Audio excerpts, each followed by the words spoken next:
Syrian soldiers in the city of Hama going from door to door arresting protesters as part of a massive detention campaign. Witnesses say military units are even waiting outside hospitals to stop anyone trying to get help.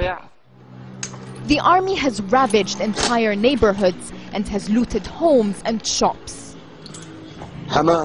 Civilians have tried seeking refuge in mosques, but now those too are under attack. There are flashpoints across the country. Troops have launched another assault on the eastern city of Deir ez-Zor. Dozens died, but the government denies that its tanks are even there. In the west, heavy gunfire scattered a funeral procession for 2 men killed during protests in Idlib. But the government says its troops are protecting civilians from what it calls terrorists. The sustained violence is prompting world leaders who've so far remained silent to speak out. Arab heavyweight Saudi Arabia has withdrawn its ambassador.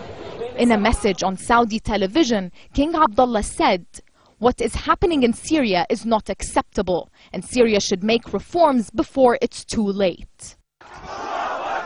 Kuwait and Bahrain have also decided to recall their ambassadors from Damascus. And Jordan's foreign minister has urged the Syrian government to stop shooting and start talking to its people. Italy and Qatar had already called their ambassadors home.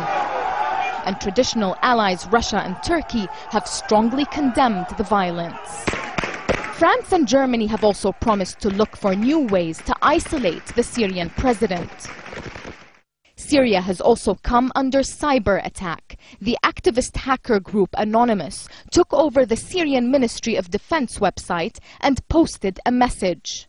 To the Syrian people, the world stands with you and against the brutal regime of Bashar al-Assad.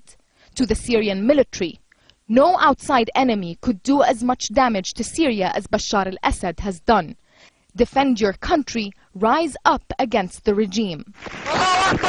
But so far, these are all just words, and they've done nothing to stop the bloodshed. Syrians in Daraa, just behind these mountains, told us that although regional reaction against al-Assad's regime was needed, it came far too late. And while they continue to live under military assaults, they're still wondering why world leaders were so quick to take action in Libya when 5 months into the Syria uprising, nobody seems to have a plan to stop the carnage. Nasreen al-Shamaila, Al Jazeera, Ramtha, the Jordan-Syria border.